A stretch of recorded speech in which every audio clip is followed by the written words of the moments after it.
अस्सलाम वालेकुम and hello everyone, welcome back to my channel. तो आज अपने स्कूल में आपको मैं ले चलूँगी जहाँ पे हर साल जो है ईद मिलादुन नबी होता है सालाना।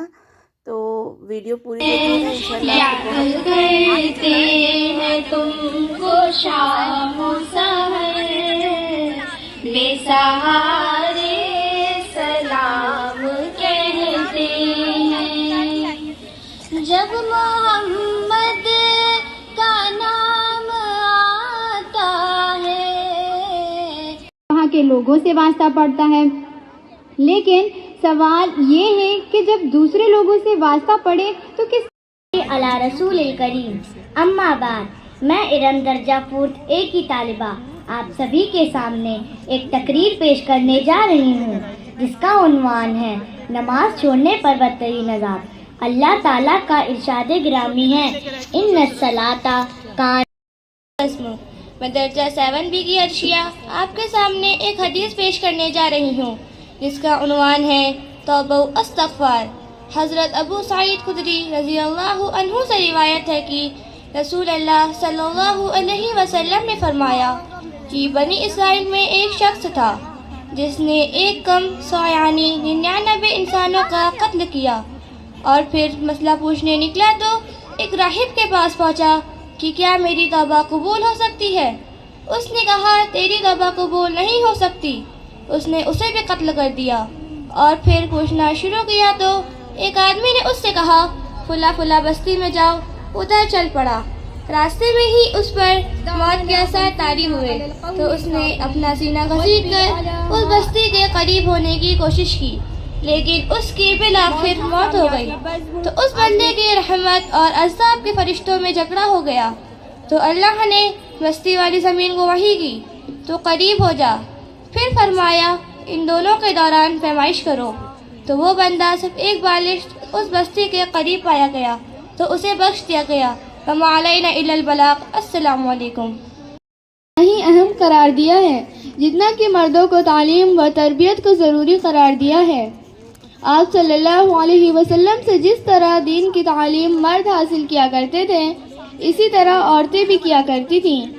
आप सल्लल्लाहु अलैहि वसल्लम ख़वातीन की तालीम का बड़ा ख्याल करते थे, इसलिए आप सल्लल्लाहु अलैहि वसल्लम ने अलग वक्त मुतय्यन कर रखा था। आमद इस्लाम से क़ब्ल सरज़मीन अरब में सारी बुराइयां पाई जाती थी। वहाँ पर बदअखलाकी, बदआमाली, शराब नौशी, कत्ल व गारत गरी थी। माशरा इंतहाई परागंदा हो चुका था।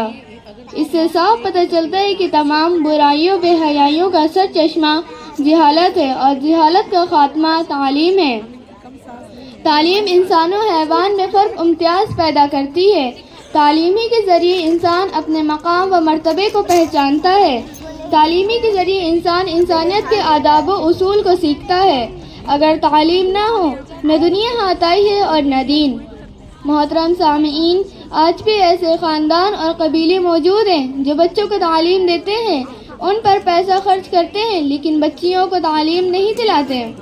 वो इस वजह से कि ये तो किसी और के घर जाएंगी, इनको तालीम देकर क्या फ़ायदा। याद रखिए, कौमों की तालीम माँ की तालीम पर मौकूफ़ है। अगर माँ तालीम याफ्ता होगी तो बच्चों को भी तालीम से आशना करेगी। अगर माँ के दिलों में तालीमी रग़बत मौजूद होगी तो बच्चे भी उस रग़बत से फैज़याब होंगे। अगर माँ खुद रग़बत से खाली है तो ज़ाहिर है कि उनकी कोख से पैदा होने वाले बच्चों से मुस्तक़बिल की क्या उम्मीद की जा सकती है। इंसानी ज़िंदगी की इब्तिदा माँ के बतन से होती है। माँ के पेट से पैदा होकर दुनिया में आता है, इसलिए माँ की गोद को इंसान की पहली दरसगाह कहा जाता है। अगर आप तारीख़ उठा कर देखें तो आपको पता चलेगा दुनिया में जितने अल्लाह के नेक बंदे हुए हैं उन सब के पीछे उनके वालिदा का हाथ है। मैं आप सबको एक वाक़या सुनाना चाहती हूँ। फर्ज है मुअज़्ज़ज़ सामिआत महफ़िल, जिस तरह से नमाज को वक्त पर खुशू और खुजू से पढ़ने पर जन्नत की बशारत दी गई है, उसी तरह से बेनमाजी की सज़ा का भी जिक्र किया गया है। दुनियावी अज़ाब, बेनमाजी अल्लाह का नाफरमान बन जाता है, अल्लाह नाराज़ होते हैं, नेक लोगों की फहरिस्त से नाम काट दिया जाता है। नेक लोग नफ़रत की निगाह से देखते हैं।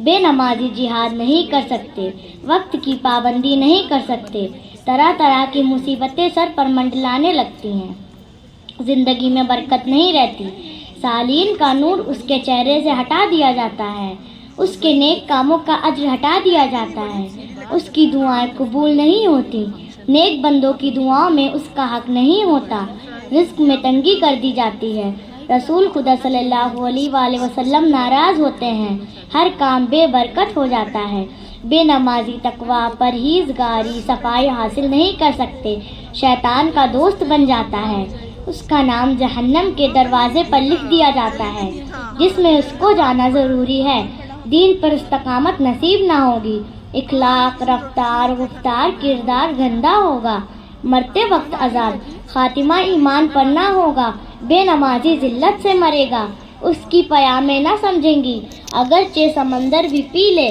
تو فرشتے اس کی روح کے ٹکڑے ٹکڑے کر دیں گے۔ قبر کے عذاب، حساب سختی سے لیا جاتا ہے، اس قبر پر تنگی ہو جاتی ہے، اس کی پسلیاں ایک دوسرے میں گھس جاتی ہیں، اس قبر میں آگ جلا دی جاتی ہے، اس قبر میں ایک سانپ ایسی شکل کا مقرر ہو جاتا ہے جس کی آنکھیں آگ کی اور ناخن لوہے کے ہوتے ہیں، اگر سانپ ایک دفعہ ڈنک مار دے تو مردہ 70 ہاتھ زمین میں دھس جاتا ہے، اسی طرح اس کو قیامت تک عذاب ہوتا رہے گا۔ اخروی عذاب، اس کا حشر فرعون، حامان اور ابی بن خلف کے ساتھ ہوگا، نام اعمال بائیں ہاتھ میں ملے گا، پل صراط سے بجلی کی طرح گزرنا نصیب نہ ہوگا، حضور صلی اللہ علیہ وآلہ وسلم کی شفاعت نصیب نہ ہوگی، حضور صلی اللہ علیہ وآلہ وسلم کی دست مبارک سے آب کوثر نصیب نہ ہوگی۔ دعا، اللہ تعالیٰ ہر مسلمان کو دین پر چلنے کی توفیق نصیب فرمائے، خاتم الانبیاء جناب محمد صلی اللہ علیہ وآلہ وسلم کی اتباع نصیب فرمائے اور دنیائے ایمان کے ساتھ اٹھائے، آمین۔ السلام نبی، ہم نے بھولا تمہیں، تم نہ بھولو نبی،